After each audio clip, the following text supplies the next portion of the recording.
చూడు బాబు, ఇక్కడ ఉండాలంటే కొన్ని రూల్స్ ఉంటాయి. వాటర్ ఎక్కువ వేస్ట్ చేయకూడదు, కరెంట్ ఎక్కువ వేస్ట్ చేయకూడదు, లాస్ట్ అండ్ మస్ట్ ఫ్రెండ్స్ని అయితే అస్సలు తీసుకురాకూడదు. ఇంతకీ మీ పేరెంట్స్ ఏం చేస్తుంటారు? మా మదర్ ఏమో హౌస్ వైఫ్ అండ్ ఫాదర్ ఏమో బ్యాంక్ ఎంప్లాయీ సార్.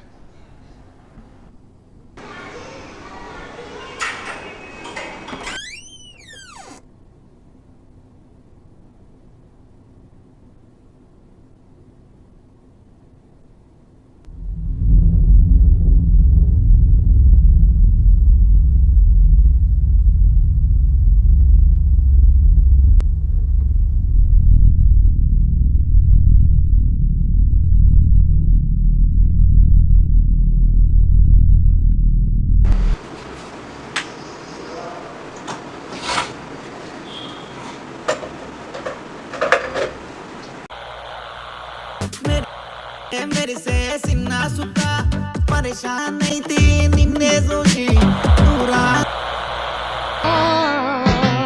కానిదేముంది నే కోరుకుంటే భూని సాధించుకోనా లాభమేముంది.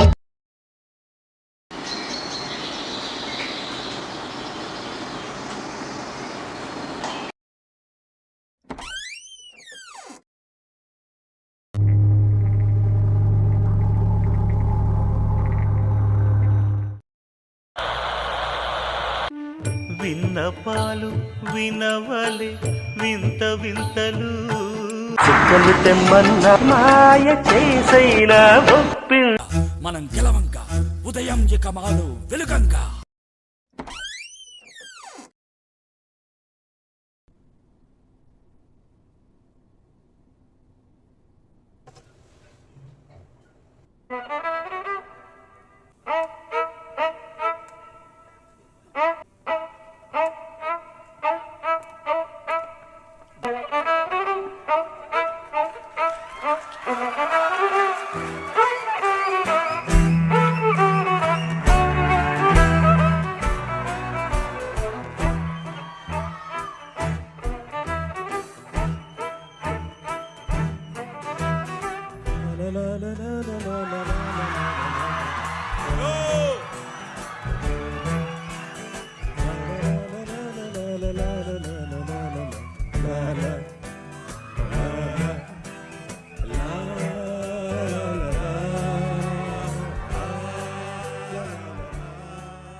రాచబుద్ధి కదూ.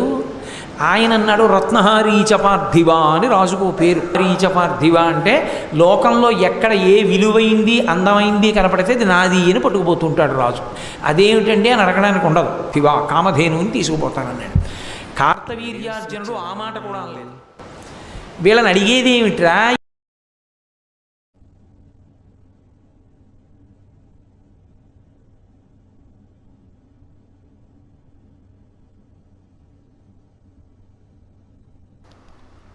కీసే అక్కడ పెట్టాను అబ్బా. సెల్ఫ్లో పెట్టాను కదా.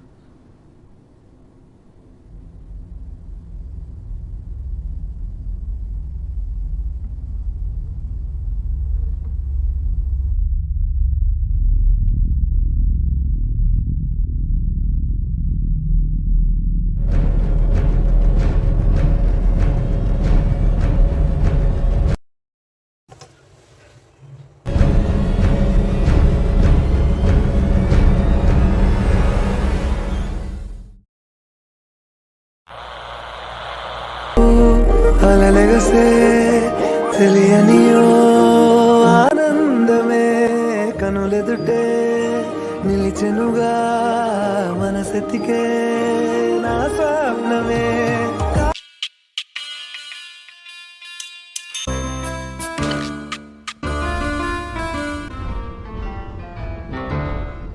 జామురాతిరి జాబిలమ్మ జోరు గాలిలో వచ్చినప్పటి నుంచి దీనికి గాలేంటి రావు, సతాయిస్తుంది తెగ.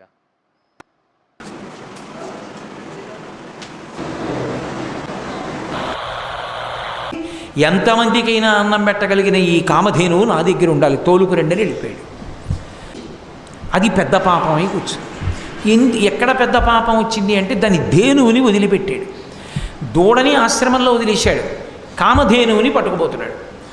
ఆ ఆవు ఏడుస్తూ అంది, అంబా అంబా అని దూడవంక చూసి ఏడుస్తూ ఆవు ఏడుస్తుంటే దాన్ని బలవంతంగా పలుపు పట్టుకుని ఈడ్చుకుని ఆ రాజ్యం.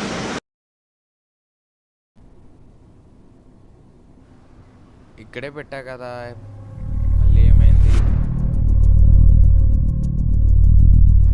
మళ్ళీ ఇక్కడ ఉందేంటి? ఆఫీస్ టైం అయిపోతుంది.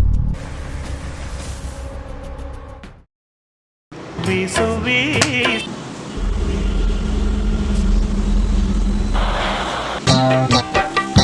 మాట రాని మౌనమిది.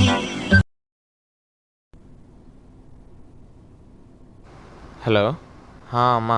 హలో రే నాన్న, ఎలా ఉన్నావు? ఏమైనా తిన్నా. నువ్వు తిన్నావా? ఇక్కడ అంతా కొత్తగా ఉందమ్మా. కొత్త ఇల్లు, కొత్త ప్లేస్ కదా, మ్మ్. అలానే ఉంటుంది.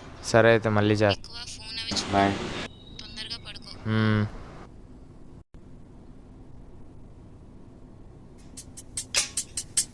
ఎన్నో రాత్రులొస్తాయి గాని రాది వెన్నెలమ్మ. బాగుపోతుందిరా బాబు.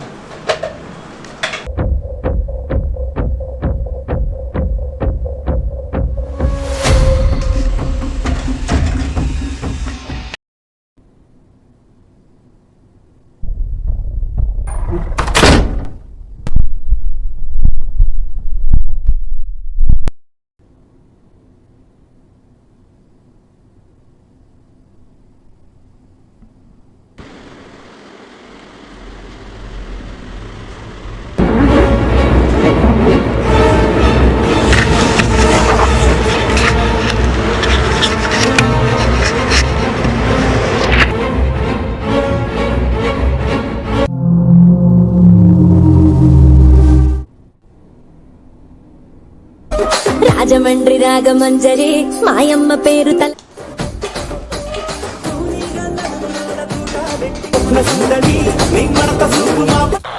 మన భారతంలో కౌరవులు పాండవులు రాజాలు ఈ కొంటిటికి రాజసింహుడొక్కడే రాజురా. ఆ రాజు గాదే ఈ రాజు పాట నా పేరే. అందుకే రోడ్ సైడ్ స్ప్రేలు కొనకూడదు.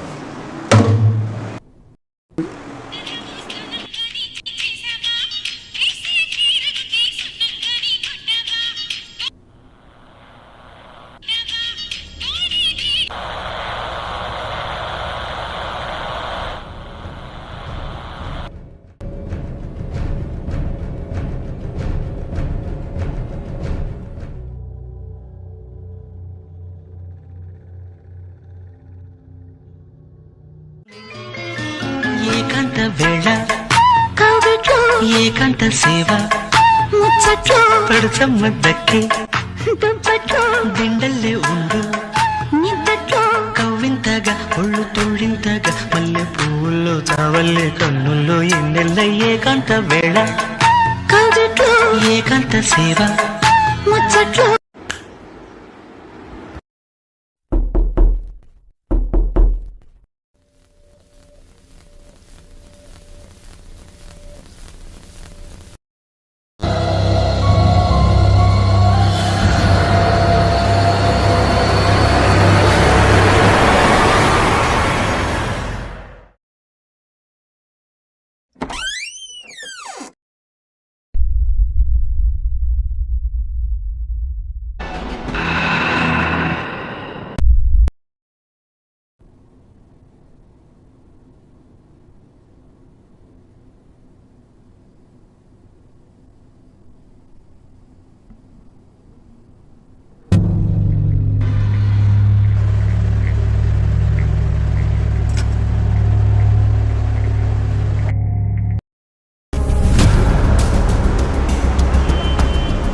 ఎలా ఉందిరా కొత్త ప్రాజెక్టు?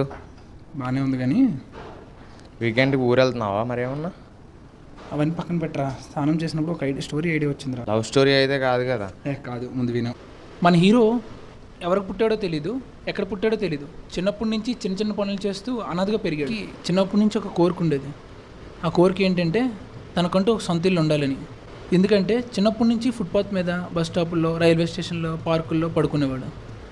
అలా పడుకున్న మధ్యలో ఎవడో ఒకడు లేపేవాడు. తను చిన్నప్పటి నుంచి ఒక రోజు కూడా సరిగా నిద్రపోలేదు. అందుకే తన సొంత ఇల్లు తను ప్రశాంతంగా పడుకోవాలనేది తన కోరిక. మొత్తానికి 50 yearsలో తన సొంత డబ్బులతో ల్యాండ్ కొనుక్కుంటాడు. బ్యాంక్ దగ్గర నుంచి 10 lakhs లోన్ తీసుకొని తన సొంత ఇల్లుని ఫుల్ఫిల్ చేసుకుంటాడు.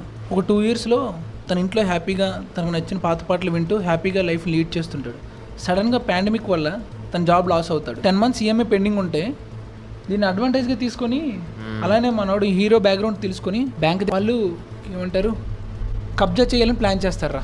ఒకరోజు మనవాడి ఇంటిని సీల్ చేద్దామని బ్యాంక్ వాళ్ళు మనవాడి ఇంటికి వస్తారు. మనవాడు ఆ విషయానికి ఒప్పుకోడు. వెంటనే బ్యాంక్ వాళ్ళు మనవాడిని బయటికి గెంటేసి ఇంటిని సీల్ చేస్తారు. ఈ విషయం తట్టుకోలేక మనవాడు బ్యాంక్ చుట్టూ, పోలీస్ స్టేషన్ చుట్టూ, కోర్టుల చుట్టూ తిరుగుతూ ఉంటాడు. అయినా సరే మనవాడికి పని కాదు. లాస్ట్కి బ్యాంక్ వాళ్ళు ఆ ఇంటిని వేరే వాళ్ళకి అమ్మేస్తారు.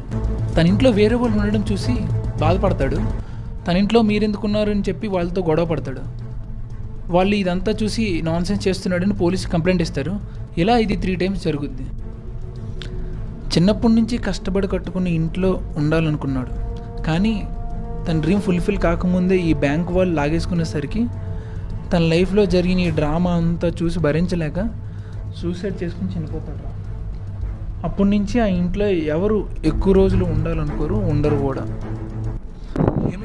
నువ్వు నీ సైకో కథలు బుర్ర ఉన్నదారా. పోయిపోయా బ్యాంక్ వాళ్ళ మీద పడాలి కానీ ఆ ఇంట్లో వచ్చే వాళ్ళని పడతారా. నువ్వు నీ సైకో కథలు. సినిమా అంటే అంతేరా.